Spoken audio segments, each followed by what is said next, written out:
ઘટના બની છે, પોલીસે એક્શન લીધી છે અને આરોપી ક્યાંથી પકડાયો?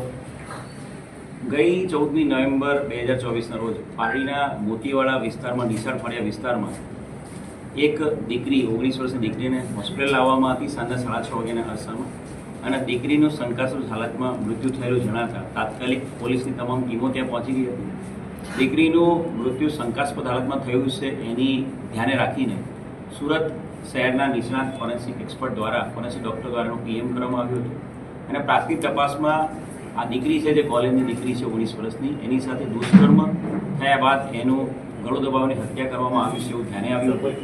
તાત્કાલિક ઘરના સભ્યની ફરિયાદ લેવામાં આવી હતી અને દુષ્કર્મ સાથે મર્ડરનો ગુનો દાખલ કરવામાં આવ્યો હતો. બનાવની ગંભીરતાને ધ્યાને રાખીને જિલ્લાના 4 DYSP, Pardi police station, crime branch, SOG સહિત જિલ્લાના અન્ય 10 પોલીસ સ્ટેશનના પીઆઈઓ, કુલ 12 જેટલા પીઆઈઓ, 20 પીએસઆઈ, 300થી વધુ પોલીસ, જીઆરડી, હોમગાર્ડ આ સમગ્ર બનાવમાં તપાસમાં જોડાયેલા હતા. આ તપાસમાં જે બનાવના સ્થળેથી બેગ મળી આવી હતી, એ બેગમાં મળેલા કપડાના વર્ણનના આધારે અને રેલવે સ્ટેશનની નજદીકતાને ધ્યાને રાખીને ઉદવાડા રેલવે સ્ટેશન અને આસપાસના જિલ્લાના તમામ રેલવે સ્ટેશન ઉપર તપાસ કરવામાં આવી હતી. આ તપાસમાં અલગ અલગ રેલવે સ્ટેશનના આરપીએફના અધિકારીઓ સાથે સાથે ગુજરાત રેલવે પોલીસના તમામ અધિકારી કર્મચારીઓનો પણ ખૂબ સપોર્ટ મળ્યો હતો. વાપી રેલવે સ્ટેશન ખાતેના સીસીટીવી કેમેરા ચેક કરતા વાપી રેલવે પોલીસ અને વાપી વલસાડ જિલ્લા પોલીસને એક સારી સફળતા મળી હતી કે જેમાં બનાવના સ્થળેથી મળેલા કપડાના વર્ણનવાળો એક વ્યક્તિ એ કપડાં પહેરેલો અને એ જ બેગ સાથેનો એક વ્યક્તિ અમને શંકાસ્પદ મળ્યો હતો, જે અમારો બનાવનો એક પ્રાઇમ સસ્પેક્ટ હતો.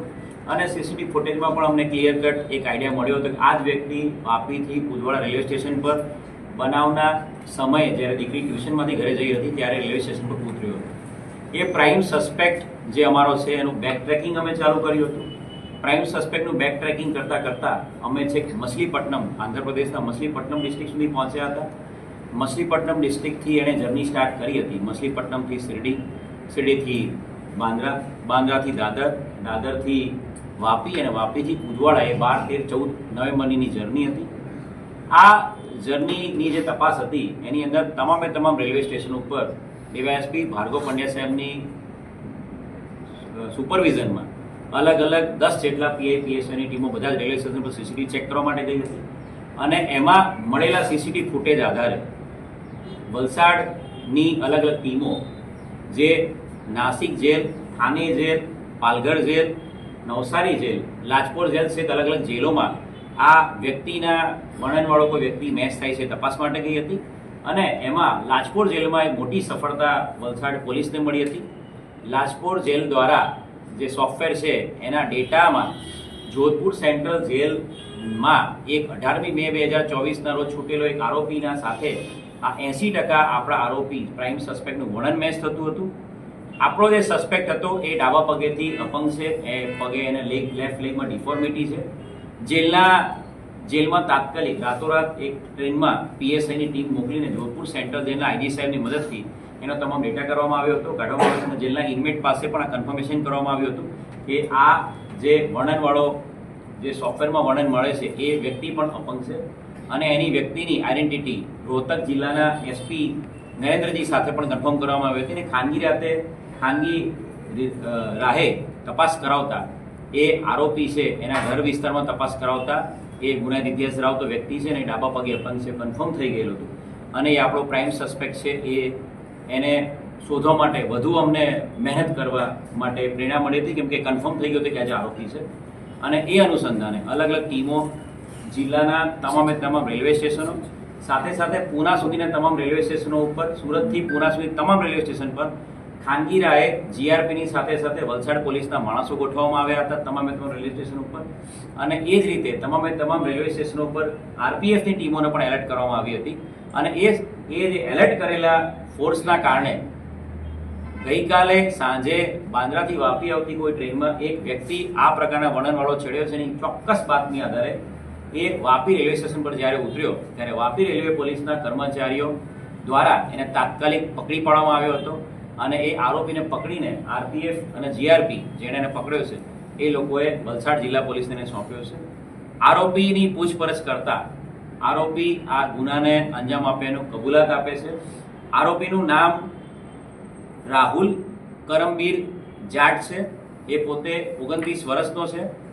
રાહુલ કરમબીર જાટ એ મોખરા ખાસ વિસ્તાર છે રોહતકનો, ત્યાંનો વતની છે.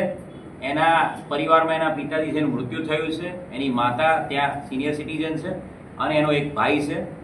રાહુલ નાનપણથી જ ચોરી ચકારીની ટેવવાળો છે. 4થા 5મા ધોરણમાં અભ્યાસ કરતો ત્યારથી એ સાયકલ ચોરીને એના ગુનાઓમાં શરૂ થઈ ગયેલો હતો. 5 ધોરણથી વધારે એનો અભ્યાસ નથી. એનો ગુનાહિત ઇતિહાસ ચેક કરીએ તો ટોટલ 13 જેટલા ગુનાઓ, અપહરણ, ચોરી, લૂંટ અને આર્મ્સ એક્ટના ગુનાઓ એની વિરુદ્ધ દાખલ થયેલા છે. એ મોટા ભાગે અલગ અલગ રોડવેઝમાં, હરિયાણા રાજસ્થાનની રોડવેઝની ટ્રકોમાં ડ્રાઈવર અને ક્લીનરીનું કામ કરે છે. એટલે ભારતભરમાં એની મુવમેન્ટ થતી હોય છે અને હેન્ડીકેપ હોવાના કારણે ટ્રેનમાં દિવ્યાંગોને માટેની અલગ બોગી હોવાના કારણે અને ટિકિટ લેવી ના પડતી હોતી મેક્સિમમ ફ્રી ટાઈમમાં ટ્રેનમાં એ જર્ની કરતો હોય છે. આરોપીને અટક કર્યા પછી તમામ ડીવાયએસપી, ક્રાઇમ બ્રાન્ચ, એસઓજી તમામ પોલીસ દ્વારા ગઈકાલે આખી રાત એની પૂછપરછ કરવામાં આવી હતી. એના જે ટેકનિકલ ડેટા મળ્યા છે એ અને એની પૂછપરછ કરતા એ ખૂબ મોટી સફળતા વલસાડ જિલ્લા પોલીસને મળી છે.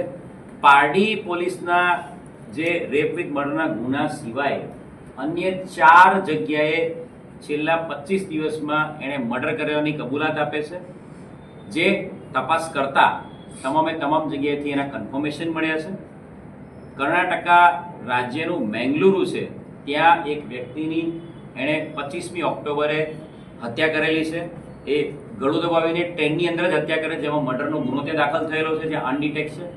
એ જ રીતે પશ્ચિમ બંગાળના હાવરા જિલ્લામાં 19મી નવેમ્બરે એક તબલાવાદક, એક તબલા પ્લેયર, એક મેલ પર્સન, પુરુષ વ્યક્તિનું પણ એણે